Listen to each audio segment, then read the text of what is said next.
তো এই ভিডিওতে আমরা দেখব কিভাবে একটা ফাংশনের পর্যায় বের করতে হয়। বেসিক্যালি ত্রিকোণমিতিক ফাংশনের ক্ষেত্রে এগুলো বেশি আসে। তো আমরা এই ভিডিওতে দেখব কিভাবে ত্রিকোণমিতিক ফাংশনের বেসিক্যালি পর্যায় বের করতে হয়। তো আগে আমরা জেনে নিই ফাংশনের পর্যায় জিনিসটা কি। আমরা ধরি এফ অফ এক্স হচ্ছে একটি ফাংশন। যদি f of x plus t আর এফ অফ এক্স সমান হয়, তাহলে এই টিটাই হচ্ছে ফাংশনের পর্যায়। বা আমরা যদি এর সাথে আরও টি যোগ করি, f of x t plus t সমান সমান f of x plus two t, মানে আমরা যত এই এক্স ফাংশনটার সাথে এই টি বারবার যোগ করতে থাকবো, যদি আমাদের মূল ফাংশনটাই আবার ফিরে আসে, তাহলে টিটাই হবে হচ্ছে ফাংশনের পর্যায়। আমরা বিষয়টা একটু ম্যাথমেটিক্যালি দেখার চেষ্টা করি। মনে করি এফ অফ এক্স সমান সাইন এক্স। আমরা এই এফ অফ এক্সের সাথে আমরা 360 ডিগ্রি যোগ করি, তাহলে এখানেও আমাদের তাই হবে, F of sign 360 degree plus x, তাহলে সাইন 4 × 90 প্লাস এক্স। তাহলে যেহেতু সাইন 90, সাইন সাইনই থাকবে, এক্সটা আসবে। আর যেহেতু প্রথম চতুর্ভাগে পড়ে গেছে, তাহলে সাইন পজিটিভ।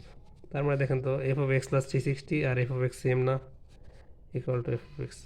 তাহলে এই যে অতিরিক্ত 360 ডিগ্রি যোগ করার পরেও আমাদের মূল ফাংশনটাই ফিরে আসছে, তাহলে আমাদের এই 360 ডিগ্রিটাই হচ্ছে সাইন এক্সের পর্যায়।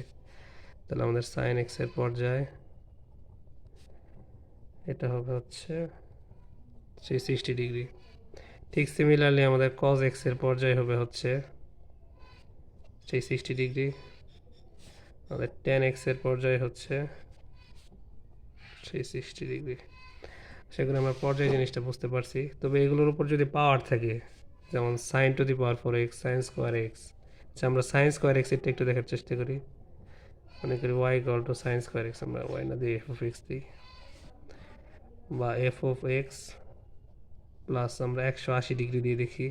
সবসময় লিস্টটা দিয়ে দেখার চেষ্টা করবো, লোয়েস্টটা। সাইন স্কোয়ার 180 প্লাস এক্স, তাহলে সাইন যেহেতু এন 180 মানে হচ্ছে 2 × 90, মানে যেহেতু জোর 90, তো সাইন সাইন দিয়ে থাকবে, এক্সটা আসবে। আর তৃতীয় চতুর্ভাগে পড়লে সাইন নর্মালি নেগেটিভ হয়, কিন্তু এখানে যেহেতু স্কোয়ার আছে, সো এটা পজিটিভ হয়ে যাবে।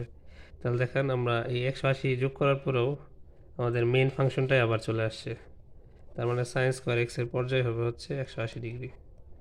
তাহলে সাইন স্কোয়ার এক্সের পর্যায় 180 ডিগ্রি।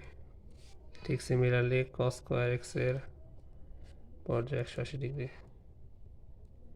তাহলে আমরা যারা জিএসটির এক্সাম দিয়েছি তারা দেখেছি যে একটা ম্যাথ এসেছিল জিএসটিতে, এফ অফ এক্স সমান sine to the power 4x plus cos to the power 4x, এই ফাংশনটার পর্যায় নির্ণয়ের জন্য আসছিল। তো আমরা যদি এটা আলাদা শুধু সাইনের চাই নাই, বা শুধু আলাদা কজেরও চাই নাই, এখানে sine to the power 4x plus cos to the power 4x এর পর্যায়ে চেয়েছিল। যদি আলাদা আলাদাভাবে sign to the power 4x বা কস টু দি পাওয়ার 4x এর চাইতো, তাহলে আমরা জানি sign to the power 4x এর পর্যায়ে হচ্ছে পাই, এবং কস টু দি পাওয়ার 4x এর পর্যায়ে হচ্ছে পাই। কিন্তু যেহেতু ম্যাথটা ফাংশন আকারে এইভাবে আছে, তাহলে এটা কীভাবে হয় এটাই আমরা দেখব। আচ্ছা আমরা এফ অফ এক্স প্লাস π/2 দিয়ে দেখি কি হয়, equal to sine to the power 4x plus π/2 plus cos to the power 4x plus π/2। তাহলে সাইন বিজোড় 90 থাকলে সাইন কি হয়ে যায়, কস হয়ে যায়, কস টু দি পাওয়ার 4x। আর এটা যেহেতু এর উপর যেহেতু পাওয়ার জোর, সো কোন চতুর্ভাগে গেল এটা দেখার দরকার নেই। প্লাস এবার দেখেন কস কি বিজোড় 90 আছে না, সো কস যদি বিজোড় 90 থাকে, তাহলে আমাদের কসটা কি হয়ে যাবে, সাইন হয়ে যাবে, sign to the power 4x। তাহলে দেখেন তো এখানে π/2 যোগ করার পরেও আমাদের ঠিক আগের ফাংশনটা আবার ফিরে আসছে না।